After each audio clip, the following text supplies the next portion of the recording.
Godbless Lema aibua hofu kubwa huku akihoji usalama wa Humphrey Polepole na vilevile kuwageuza Watanzania wote kumgeuka Rais Samia Suluhu.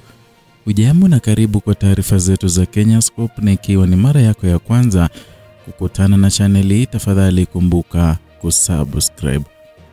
Aliyekuwa mbunge wa Arusha mjini na kada maarufu wa Chama cha Demokrasia na Maendeleo Chadema, Godbless Lema ameibua taharuki kubwa mitandaoni baada ya kutoa taarifa nzito kuhusu kupotea kwa aliyekuwa balozi wa Tanzania nchini Cuba, Humphrey Polepole. Lema, ambaye kwa sasa anaendelea kujihusisha na siasa za upinzani, ameelezea wasiwasi wake mkubwa juu ya usalama wa Polepole ambaye hajulikani alipo tangu taarifa za kutoweka kwake zilipotangazwa.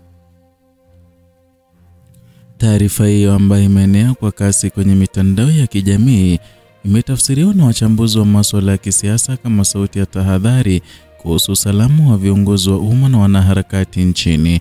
Kupotea kwa Polepole, ambaye amewahi kuwa mbunge, msemaji wa serikali na balozi katika mataifa mawili, kumeendelea kuzua maswali mengi na hisia tofauti miongoni mwa Watanzania. Godbless Lema katika maelezo yake alionekana kuguswa kwa kina na hali hiyo, akionyesha hofu kwamba huenda Polepole yuko katika hali ama hatari kubwa au hata amepoteza uhai. Kauli hiyo imeibua mijadala mikubwa, hasa kutokana na ukaribu wa Polepole na viongozi wakuu wa serikali na nafasi kubwa alizowahi kushika katika utumishi wa umma. Lema alisisitiza umuhimu wa haki, toba na uadilifu wa kisiasa, akionyesha masikitiko makubwa juu ya jinsi mazingira ya kisiasa nchini yanavyoweza kuhatarisha maisha ya watu waliowahi kuwa sehemu ya mfumo wa utawala. Kupotea kwa Humphrey Polepole kumeendelea kuwa fumbo linalotikisa siasa za Tanzania, na taarifa za awali zilieleza kuwa alitoweka katika mazingira ya utata bila maelezo rasmi kutoka kwa mamlaka husika kuhusu alipo au hali yake.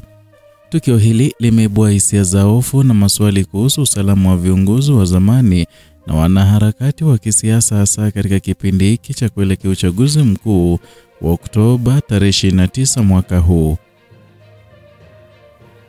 Jeshi la polisi limeendelea na uchunguzi kuhusu tukio hili, ingawa hadi sasa hakuna taarifa rasmi zilizotolewa kwa umma.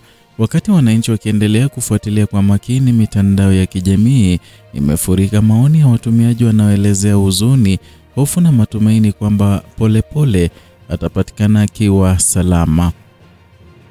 Wengine wanasema tukio hili linaonyesha umuhimu wa kuwepo kwa mfumo imara wa uwajibikaji na ulinzi wa raia bila kujali itikadi zao za kisiasa. Polepole kwa miaka mingi amejulikana kama mwanasiasa mwenye msimamo wa kipekee na anayejali masuala ya maadili ya uongozi. Uwepo wake katika siasa za Tanzania umeacha alama kwa namna alivyochangia mijadala mikubwa kuhusu utawala bora, katiba na haki za kijamii. Hadi sasa mashirika ya kiraia na wadau wa haki za binadamu wameanza kutoa wito kwa serikali kutoa taarifa kamili kuhusu maendeleo ya uchunguzi huu, wakisisitiza kuwa haki na uwazi ni muhimu zaidi kuliko uvumi unaoendelea kusambaa. Tanzania, kama nchi inayojivunia amani na utulivu, inatarajiwa kushughulikia suala hili kwa weledi na umakini mkubwa ili kurejesha imani ya wananchi katika vyombo vya dola.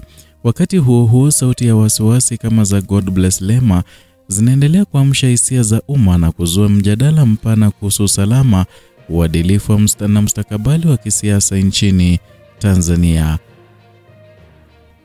Kwa habari zaidi kuhusu siasa, uchunguzi wa matukio makubwa ya Afrika Mashariki, endelea kufuatilia Kenyascope. Usisahau kusubscribe, kulike na kushare video hii ili kuendelea kupata taarifa za uhakika kila wakati.